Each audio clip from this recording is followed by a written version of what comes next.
introduce yourself. I'm Ona, and this is my sister Bria. And we're Braticus.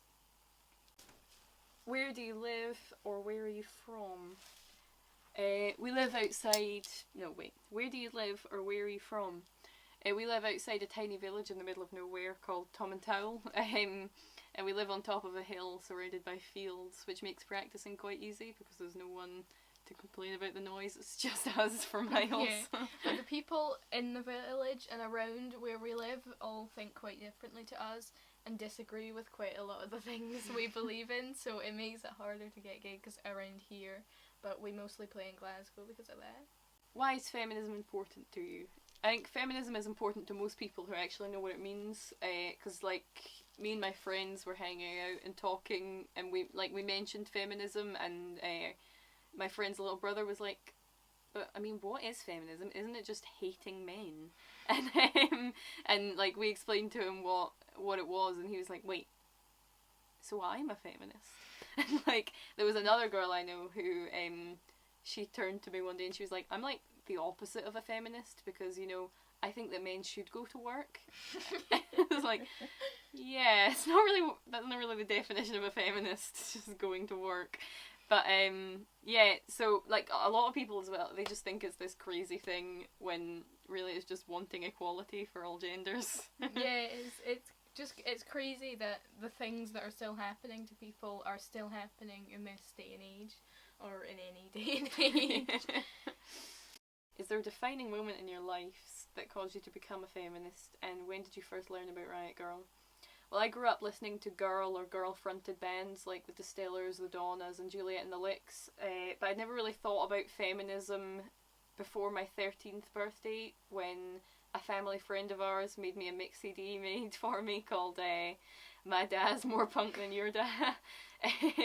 And I totally loved the CD, but there was one particular song on it that I really, really loved, but I didn't know what it was because the CD had no track list, and I had to listen to the lyrics and Google them to find out what the song was, and it turned out it was Tony Randall by Bikini Kill, and I became obsessed with the band and researched them and listened to more of their songs, and that's how I learnt about Riot Grrrl and the whole Riot Grrrl scene, and that's when I started considering myself a feminist.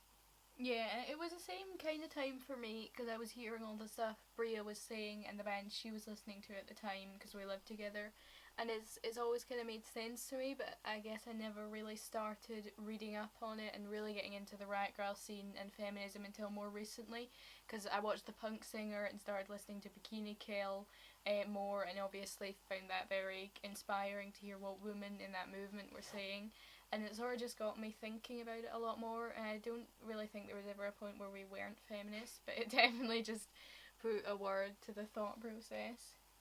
Can you share an experience where feminism helped you? What kinds of adversity do you face in your life, and how does Riot Grrrl and feminism make a difference? Well, we grew up with parents who were part of the punk scene, so we've generally grown up around people who are really accepting and cool because of that. So the majority of our lives, we didn't really have to deal with as much crap as a lot of girls do, and especially because we didn't go to school, so yeah, but of course you still meet people when you're doing stuff that think you're not as good because you're a girl, or think you shouldn't be doing something because you're a girl.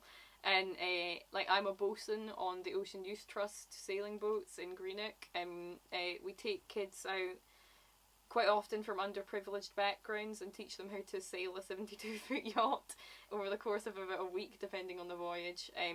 My job is mainly to look after the boat, and like I check the engine every day to make sure it's working and it'll run, and fix parts of the boat if they break, and pump the bilges and stuff like that. And even though the Ocean Youth Trust has tons of female bosuns, I still get people saying like, didn't think girls were into fixing stuff, and like it's not very girly pastime. And one particular time we were sailing with this group of kids, and they had 2 teachers on board with them, and one guy in particular, when we were doing stuff working on the boat, he kept saying things like, "Oh, man up," and "Don't be such a girl," to all the kids, and to loads of other stupid stuff as well. And one day he was trying to talk to me about punk, and he was asking about different bands and if I liked them. And he mentioned one band in particular that I said I didn't really like because I thought they were a bit sexist, like their lyrics and their attitude and stuff. And he was a bit kind of like, didn't really know how to react to me saying that. And later on, we were on deck, and he started shouting, "Oh, man up," at one of the kids, and then he was like, "Or," and like, looked over at me, and he was like, "Or woman up, or power up, should I say that?" And just like, so he obviously knew what he was saying was not good, and now he knew he was in the presence of a feminist. He had to change his ways. So I had to leave because I just had to go and laugh somewhere. But yeah, I guess feminism helped me there because he didn't say any stupid sexist stuff to the kids after that, or at least not when the feminist was on deck. Yeah, but I think we have generally been very lucky to have such a supportive group of people around us, especially where the band's concerned, and we're very grateful for that. How does Riot Grrrl play into your life now? Well, obviously we're in a Riot Grrrl band, so that quite majorly plays into our lives, and that's opened us up to lots of cool things. And I also make zines and stuff because of Riot Grrrl. Yeah, I think just like because we listen to Riot Grrrl music and we watch stuff about Riot Grrrl and read about it, so it's generally just a part of our lives in that way. Yeah. Why is Riot Grrrl important to you? I think it's extremely important to encourage girls to play music, and I think things like the Rock and Roll Summer School for Girls that me and Ona were involved with this year in Glasgow are a great way to encourage girls to do that in a scene that's still very male dominated. And I think there are loads of different girls' rock schools all over the world, but the one we were a part of was for 8 to 16 year olds who hadn't even necessarily played an instrument or sang before. And they all came together every day for a week and were taught by volunteers in a series of 2-hour workshops. Everything from playing an instrument to songwriting to body positivity to self-defense.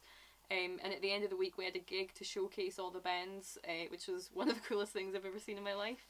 And they're all like all these tiny girls with massive instruments on stage, like playing songs that quite a lot of them had written themselves in under a week. And we actually played our first ever gig at their fundraiser, and everyone was really nice and supportive, and it was really a really good experience. And I'd mentioned to them that I wanted to get involved with something like that for a long time, and they said I could volunteer, and I'm so glad I did. I think more and more girls are being inspired by amazing female musicians out there and starting bands or writing songs of their own. And I think Riot Grrrl helps a lot of girls have the confidence to get out and things, and say the things they want and do the things they want to do, whether it's music or art or anything really. I think it's important for the same reasons, because girls are always told that they can't do things, and I think it's vital to let them know they can. And I don't know if I would have even been in a band if it weren't for things like Riot Grrrl. And we also make films, and I think the film industry is another place where women are told they can't do things like be a camera person or a lighting technician or a boom operator, because it's seen as a man's job. And even female actresses need better roles in movies that isn't just the girl who's just only there because the man needs someone to fall in love with. And obviously there are some absolutely great talented women in that industry, but I think it's just still very male dominated, and we are really lucky to have a great group of girls we make films with, and we're all interested in different aspects of filmmaking, and we support each other and try out all the roles from behind the scenes stuff like writing and camera to costume and acting and post-production and everything. What do you hope to accomplish through Riot Grrrl?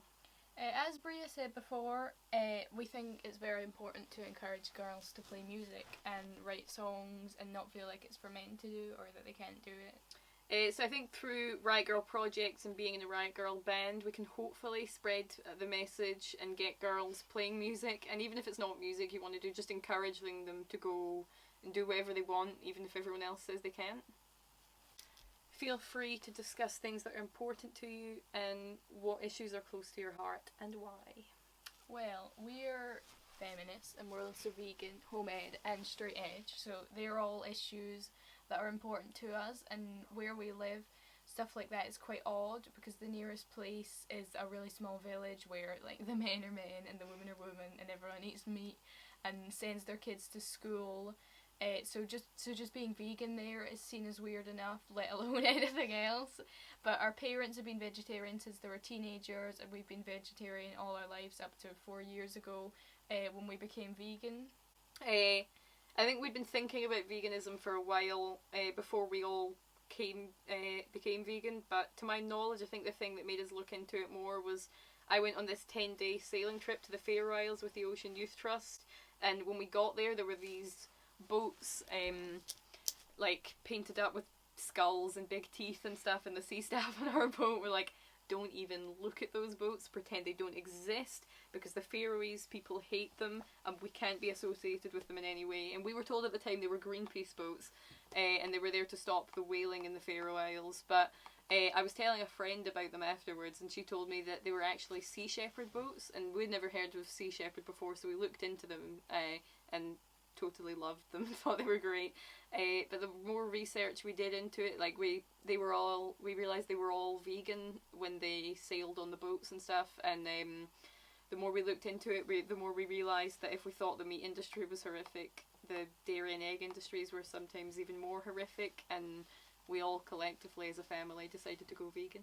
Yeah, I think that being home ed is another big part of who we are today, because if we were in school we wouldn't have had the opportunities we've had to go to the places we've been and to meet the people we have, and we've made some of our best and longest friendships through home ed, and we might not have had the freedom to do the things we love doing, like filmmaking, art and music, and being able to do them exactly how we want.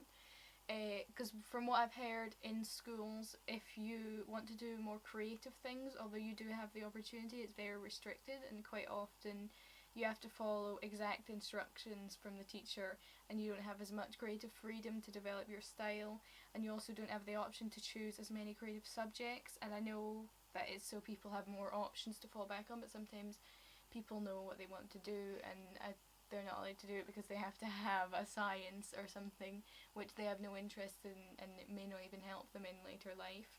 And yeah, I know it's not like that for all people, but I think being home ed has given us more freedom to do the things that we want to do, and I think home ed kids are generally, in our experience, really accepting of all different kinds of people, so we didn't feel that we had to be a certain way to fit in, and it just kind of allowed us to become the people that we are.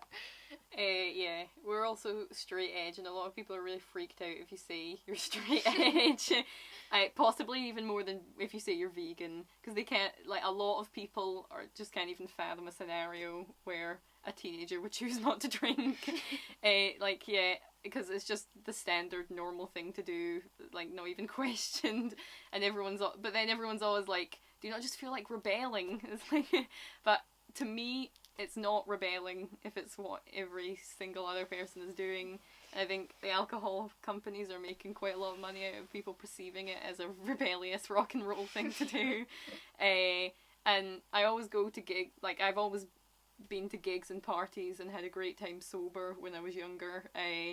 So I just thought, why start? And I've seen it kind of ruin quite a lot of people's life. And like, why is it once you're not a child, it's really strange to have fun and not drink? But it's also really expensive.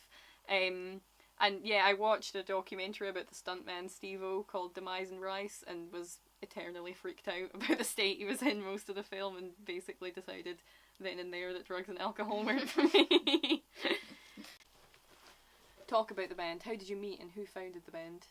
I've wanted to be in bands pretty much my whole life, and I've tried to form many bands over the years that didn't work out for different reasons. So I started playing songs on my own acoustically, like at gigs, just so I was playing music, but it was never really what I wanted to do. And when I was playing the songs, I would hear them in my head as like plugged in punk songs with a full band, but then I was always disappointed by the fact it was just me with my acoustic guitar on my own. And I did it for a few years until I couldn't take not being in a band any longer, and I even advertised online to see if anyone wanted to be in a band with me. And I got a few replies, but I never really did anything about it because one of the appeals of being in a band for me is doing it with people you know, or like friends or family, and having fun with them. And I didn't really want to do it with random people. But like nothing was really working out at that time. So. Yeah, and Bria was teaching me bass at the time, so our parents suggested that I just played along with the songs for now with a drum machine to help her get the songs ready, so that if she found people to be in a band with, then she had full songs to play with them. But then we like plugged in, and it just like we ended up just staying like that. Yeah, it was just really good fun playing with Ona. So we just thought, why would we not just make this a band? And Braticus were born. Who are the members of your band? What do they play? We're the only members. Bria plays guitar and writes the lyrics, and I play bass, and Bria and her dad program the drums. So. How did you come up with the band name? Our dad used to call us Braticus as a joke if we were ever acting up when we were younger, and I always thought it would be a really good band name. It's a completely made up word, but it's quite funny hearing people really confused by it and asking if it's Latin. They're just like, what does it mean? But yeah, it's just a word our dad made up.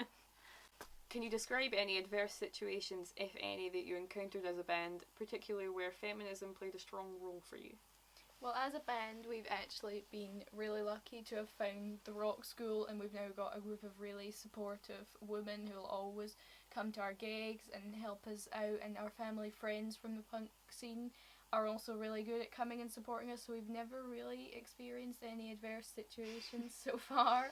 But I played gigs kind of as a solo acoustic artist for 3 years, like I said before, like before we eventually formed Braticus. And I experienced a little bit of prejudice towards me because I was a girl, but nothing too serious, just like occasional comments and stuff. But we really have been very lucky, and hopefully that continues. I don't think we even watch those. As far as your music, what are some things you write about? I mostly write about feminism, animal rights, and the state of the world right now, but basically just things that are important to me, like everyone does. Annoyingly, I can never just decide to sit down and write about a subject. I like get a lyric in my head while I'm doing something, usually trying to go to sleep. And I write it down and a song comes from there, but when I think, oh, I should write about that, I almost never can. Maybe that's why all my songs are about the same things. Name a song that you perform and you've written, and describe briefly what it's about.